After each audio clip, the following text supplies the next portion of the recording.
Force louverturienne réformiste.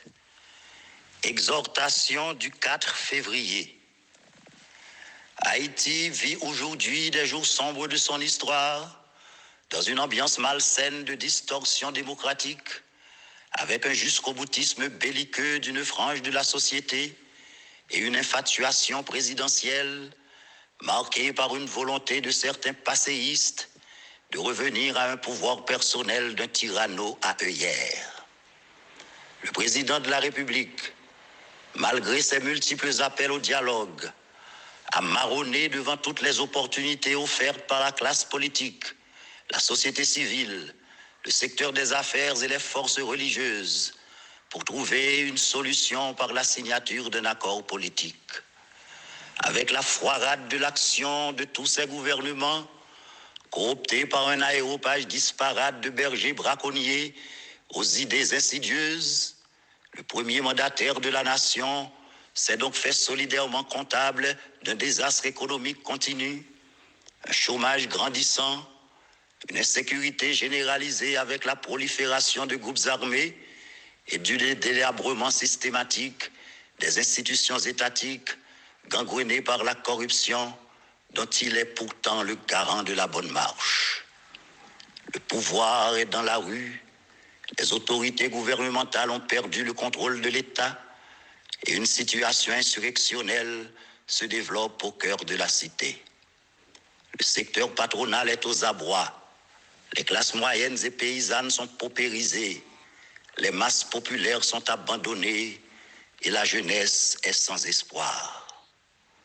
Face à la mobilisation légitime d'une population exaspérée avec de justes revendications reléguées au calendrier grec par les autorités constituées, aux appels souvent virulents de certains groupes politiques ou sociaux, et face enfin au comportement fanfaron d'un pouvoir exécutif débitant un discours au relent provocateur,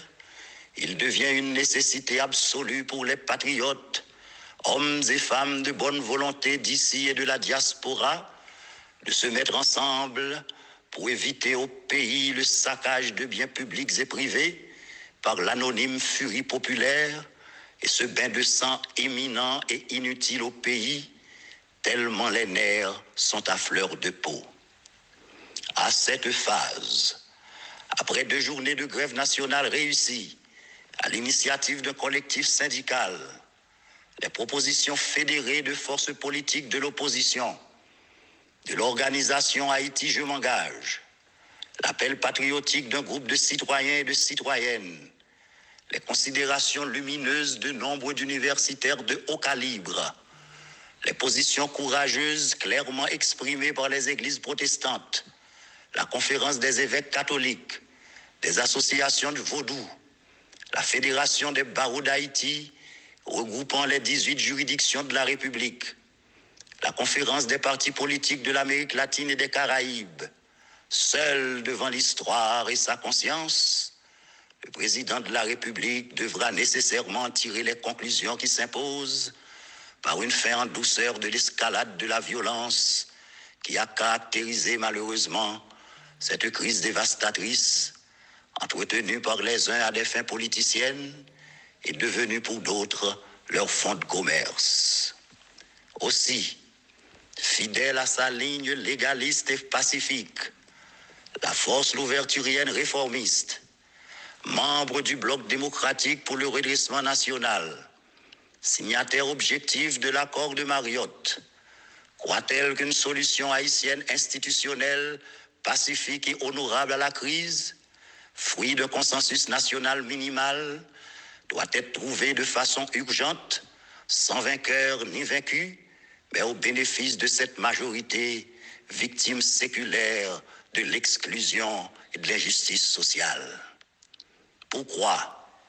à l'échéance constitutionnelle de ce 7 février 2021, la force louverturienne réformiste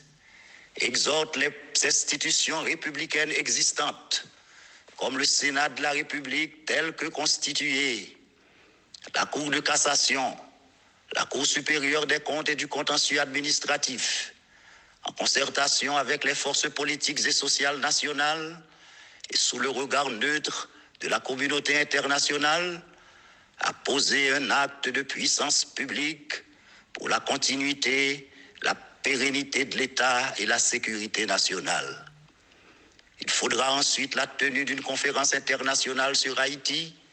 afin de pouvoir mobiliser les ressources indispensables pour la mise en orbite d'un projet national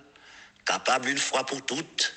de faire sortir Haïti du rang des parias de la terre qui mendient pour financer leurs élections et les contestent, qui mendient pour financer leurs programmes sociaux et laissent crever leur peuple, et qui gaspillent en même temps ces maigres et précieuses ressources par la mauvaise gouvernance de l'État et la destruction massive des biens publics. Nous n'allons pas nous rejeter les responsabilités. La stabilité politique, tout comme la démocratie, ne se décrète pas. Elle se construit, et seulement avec des démocrates. Ces dernières décennies, nous avons plutôt construit la République de l'incivisme, mais ce système pernicieux ne pourra être détruit en dehors de l'exception culturelle du peuple. Enfin, recherchons sans nous mentir l'entente nécessaire entre gens de bien sans exclusive pour créer une espérance nouvelle, car en vérité, le miracle haïtien est possible. Ensemble, maintenant. Haïti, ce 4 février 2021, Dr Emmanuel Bénard, président de la Force louverturienne réformiste.